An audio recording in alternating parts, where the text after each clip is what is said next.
Dikutip dari Tartia hingga perdagangan Rabu siang tadi, rupiah melemah tipis di 0,09% di level 16.420 per dolar Amerika. Amerika Serikat menahan sanksi sekunder terhadap China karena negosiasi dagang dengan Beijing masih berlangsung.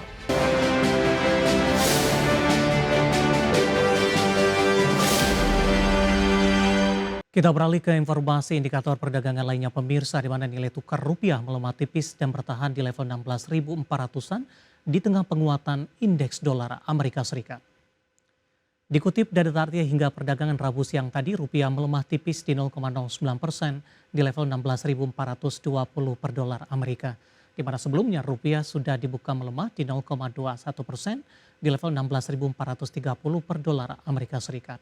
Pelemahan rupiah terjadi seiring indeks dolar mengalami penguatan.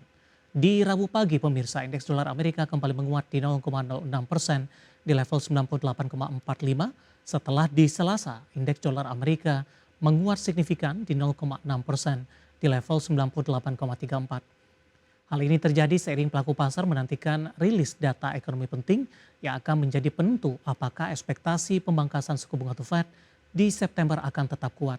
Saat ini pelaku pasar memperkirakan peluang pemangkasan suku bunga 25 basis point The Fed di September mencapai 89%.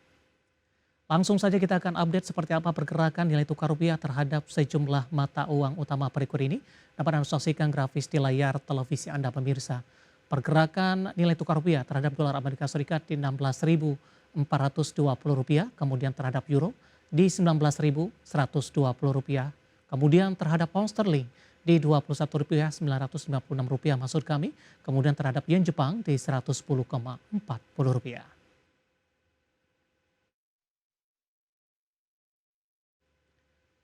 Beralih ke informasi komoditas, harga batu bara melemah usai menguat di 2 hari beruntun di tengah tingginya volatilitas harga di Tiongkok. Harga emas masih melaju dengan kembali menembus rekor intraday tertinggi sepanjang masa. Sementara harga minyak mentah bergerak stabil seiring penantian hasil pertemuan OPEC Plus di pekan ini.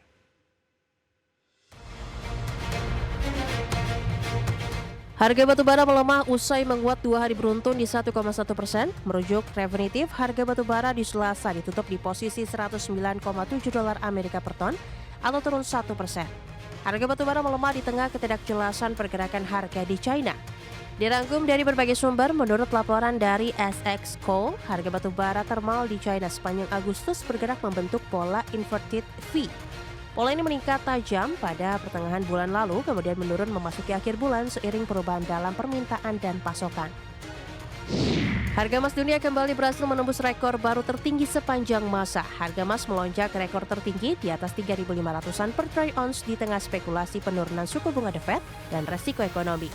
Di perdagangan Selasa, harga emas dunia melesat 1,64% di level $3.532,93 Amerika per troy ounce dan menciptakan rekor baru intraday di $3.540,28 Amerika per troy ounce.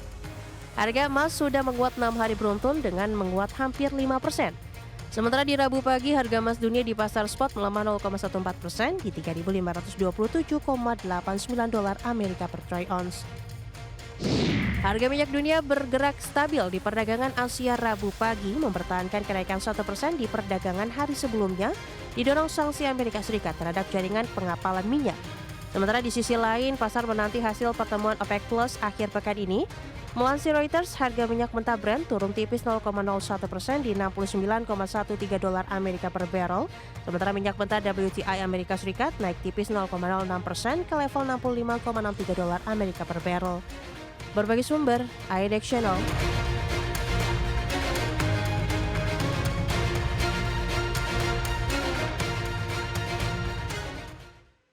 Dan seperti apa update terkini pergerakan harga sejumlah komoditas yang berhasil dihimpun oleh tim redaksi kami. Dapat Anda saksikan grafis di layar televisi Anda pemirsa, di mana minyak WTI melemah di 0,24% di level $65,43 Amerika per barrel. Nikel juga melemah tipis di 0,01% di level $15.099 Amerika per batik ton. Emas menguat di 0,25% dan sudah berada di level 3.600-an pemirsa, tepatnya di $3.600 Amerika per troy ounce. CPO menguat di 1,08% di Rp4.428 Malaysia per tonnya.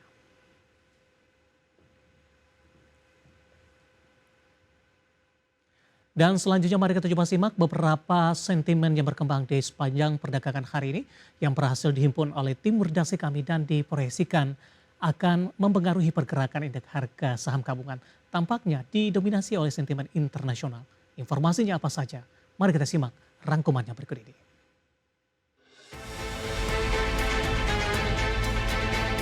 Amerika Serikat menahan sanksi sekunder terhadap China karena negosiasi dagang dengan Beijing masih berlangsung. Sanksi tersebut dipertimbangkan menyusul dukungan China terhadap perang Rusia di Ukraina. Dikutip dari Bloomberg, Duta Besar Amerika untuk NATO Matthew Whitaker menilai sanksi terhadap China bisa efektif meski mengingatkan resiko eskalasi. Whitaker menambahkan terakhir kali Beijing dan Washington terlibat perang tarif berujung pada bea masuk 145% di kedua pihak. Hal ini dinilai bukan cara menyelesaikan masalah perdagangan dengan China. Aktivitas pabrik di Amerika Serikat menyusut di Agustus dalam 6 bulan berturut-turut, didorong penurunan produksi yang menunjukkan sektor manufaktur masih terhambat tarif impor yang tinggi. Dikutip dari Bloomberg, Indeks Manufaktur Institute for Supply Management atau ISM tercatat di 48,7 di Agustus. Meski sedikit membaik dari angka 48 di Juli, namun masih kontraksi. Indeks produksi pabrik turun 3,6 poin menjadi 47,8, kembali ke zona kontraksi untuk kali pertama dalam 3 bulan.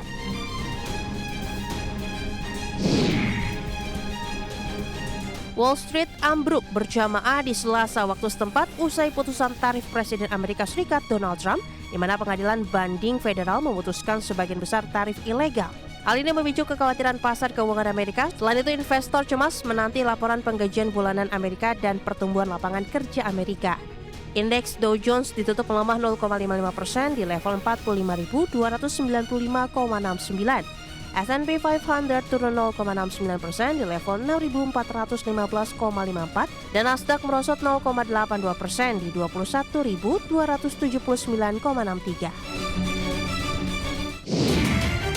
Dari Asia, pertumbuhan sektor jasa Jepang melambat di Agustus 2025, namun permintaan domestik tetap kuat bahkan ketika perusahaan mulai memangkas tenaga kerja. Indeks manajer pembelian atau PMI jasa Jepang versus S&P Global Final turun ke level 53,1 di Agustus dari 53,6 di Juli dan menandakan ekspansi serta lebih tinggi dari estimasi awal 52,7. Namun laju pertumbuhan melambat secara bulanan, kinerja sektor jasa ditopang peningkatan pesanan baru yang naik dengan laju tercepat sejak Februari. Berbagai sumber, IDEX Channel.